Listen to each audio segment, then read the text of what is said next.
Ya, halo semuanya. Kembali lagi di materi Python for Data Science.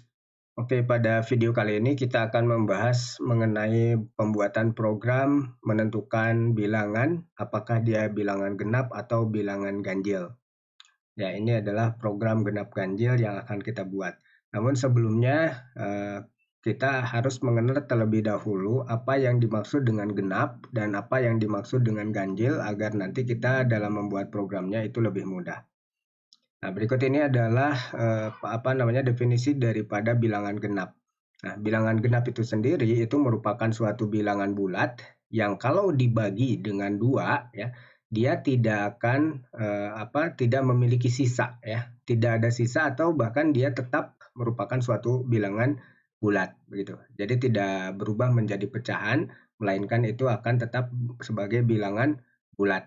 Nah, itu yang kita sebut sebagai bilangan genap, ya. Nah, bilangan genap ini kata kuncinya di sini adalah dibagi dengan dua, ya. Kita bagi dengan dua, kemudian di sini tidak menyisakan, ya, atau tidak ada sisa, ya. Hasil baginya itu tidak bersisa. Nah, itu di video sebelumnya kita sudah mengenalkan operasi modulus, ya, operasi modulo di situ.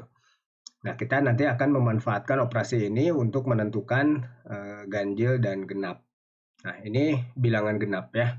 Nah, lalu apa bilangan ganjil? Berarti sebetulnya bilangan ganjil ya bilangan yang bukan bilangan genap, itu definisi simpelnya. Tapi secara teknis, ya, definisi dari bilangan ganjil itu adalah suatu bilangan bulat yang ketika dibagi menjadi dua di sini ya, yang kita ketika dibagi dua, ya, dia akan menyisakan sesuatu atau dia akan ada sisanya gitu, ya. Ketika dibagi dua ada sisanya atau bahkan hasilnya itu merupakan fraction atau merupakan pecahan begitu, ya. Kalau dibagi dia merupakan pecahan maka itu merupakan bilangan apa? Bilangan ganjil, ya. Dia merupakan bilangan ganjil. Tapi kalau misalkan bilangan genap tadi ketika dibagi dua, ya, itu dia masih tetap merupakan bilangan bulat gitu, ya. Nah, itu disebut sebagai bilangan genap. Jadi kata kuncinya adalah ini, ya. Dibagi dua itu tetap bilangan genap atau memiliki tidak memiliki sisa. Kalau di bilangan ganjil di sini bilangan bulat yang ketika dibagi dua di situ ada sisanya, ya, meninggalkan sisa atau dia hasilnya merupakan suatu pecahan. Oke, nah itu adalah ganjil. Baik, kita langsung dengan kata kunci ini kita langsung membuat programnya, ya. Kita buka Google Colab-nya di sini. Nah, awal kita akan menginput angkanya, ya.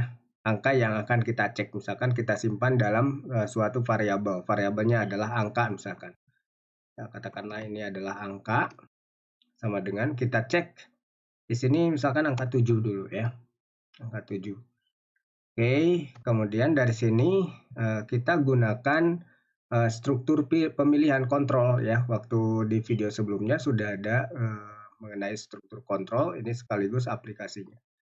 Jika di sini berarti jika angka itu yang kita mau tes di sini, jika angka ini kita bagi modulo 2, ya. Kita bagi dengan 2 itu habis, artinya modulusnya 0, ya. Maka, ya, di sini angkanya angka itu termasuk apa? Termasuk genap, ya, kalau habis dibagi 2. Oke. Tapi kalau tidak, berarti else, ya. Kalau tidak, kita print ini sebagai apa? Angka termasuk ganjil. Nah, jadi kalau dia tidak habis dibagi 2, maka dia akan masuk ke blok yang ini, angka termasuk ganjil. Oke, sekarang kita mau tes angka 7 ini, ya. Apakah angka 7 ini adalah genap apa ganjil begitu. Nah, kita tes saja. Di sini kita cek apakah running. Ini kalau kita lihat, ya, angka 7-nya itu kan masuknya ke ganjil, ya. Bagaimana program ini berjalan, apakah sesuai atau tidak. Kita klik runningnya di sini. Oke, berarti 7 termasuk angka apa? Angka termasuk ganjil. Jadi angka 7 ini termasuk ganjil ya. Oke. Nah, seperti itu ya cara membuat programnya. Jadi intinya di sini itu adalah logical expression-nya yang ini yang dibutuhkan. Ini berasal dari kata kunci definisi itu sendiri ya. Dari definisi bahwa angka genap itu ketika dibagi dua maka dia tidak ada sisanya dan hasilnya akan tetap merupakan integer atau bilangan bulat. Kita coba di sini 8. Nah, 8 ini kan kalau dibagi 2 ya, dia akan tetap merupakan integer ya dan tidak menyisakan hasil apa, tidak ada hasil, tidak ada sisa hasil baginya kan. Di situ hasil baginya adalah 0. Oke, kita coba. Berarti dia harusnya masuk ke sini. Kalau kita running, oke, angka termasuk genap. Oke ya, berarti ini udah cocok ya. Nah, jadi programnya tinggal nanti dikembangkan.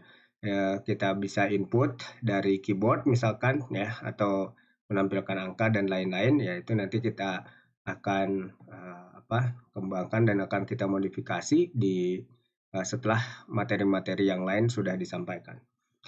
Baik, nah itu saja mungkin untuk video kali ini. Terima kasih atas perhatiannya dan selamat mencoba.